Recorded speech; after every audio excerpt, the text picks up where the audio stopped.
আসসালামু আলাইকুম রহমতুল্লাহ। আজকে আমি আপনাদের সামনে একটি গুরুত্বপূর্ণ বিষয় নিয়ে কথা বলবো, যেটি হলো আপনারা যারা ডিমের জন্য পাখি করছেন বা করবেন তাদের জন্য। আর সবচেয়ে গুরুত্বপূর্ণ বিষয় হচ্ছে যারা নতুন খামার আপনারা দিয়েছেন বা দিবেন আপনাদের জন্য। তো যারা ডিমের পাখি করবেন আপনাদের কমন 3টা ওষুধ আমি আজকে আপনাদেরকে বলবো, এবং এগুলোর নিয়ম কিভাবে আপনারা ডোজটা করাবেন সাপ্তাহিক, ওইটা আপনাদেরকে আমি বলার চেষ্টা করব।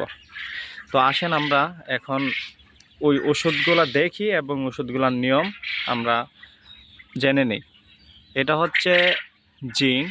এটা যে কোনো কোম্পানির হইতে পারে। জিসব্যাট এটা মূলত জিঙ্ক জাতীয় যে কোনো একটা কোম্পানির আপনাদের নিকটে যে ওষুধটা পাবেন জিঙ্ক জাতীয় ওইটা খাওয়াবেন।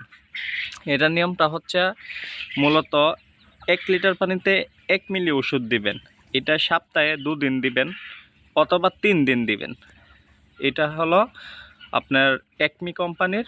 যারা এটা পান তাহলে তো ভালো, না পেলে জিঙ্কের যে কোনো একটা ওষুধ আপনারা ব্যবহার করতে পারেন। এখন আসি আরেকটা ওষুধ, সেটা হচ্ছে ক্যালপ্লেক্স। ক্যালপ্লেক্সটা খুবই গুরুত্বপূর্ণ। এটা ক্যালসিয়ামের ঘাটতি পূরণ করে এবং ডিমের পার্সেন্টেজটা খুবই ভালো রাখে, এবং ডিমের যে খোসাটা আছে ওইটাকে এটা রাখে, মজবুত রাখে বা বাড়ি করে আর কি। তো এই ওষুধটাও জিসবেটের নিয়মে খাওয়াবেন 1 লিটার পানিতে 1 মিলি, সপ্তাহে 2 থেকে 3 দিন খাওয়াবেন। তাহলে ইনশাল্লাহ আপনাদের পাখি সুস্থ থাকবে, ডিমের রেটটা ভালো থাকবে, অর্থাৎ ডিমের যে পার্সেন্টেজ ওইটা ভালো পাবেন।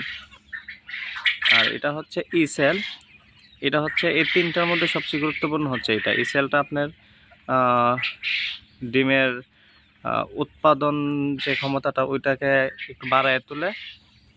তো এটাও সেমভাবে সপ্তাহে 2 দিন সর্বোচ্চ 3 দিন খাওয়াইতে পারেন। তো এই 3টা ওষুধ যদি ঠিকমতো আপনার সাপ্তাহিক যে কোর্সটা আছে ওইটা করতে পারেন, তাহলে ইনশাল্লাহ আপনাদের পাখি ডিমের পার্সেন্টেজ ভালো দিবে এবং ডিমগুলাও খুব ভালো মানের পাবেন ইনশাল্লাহ।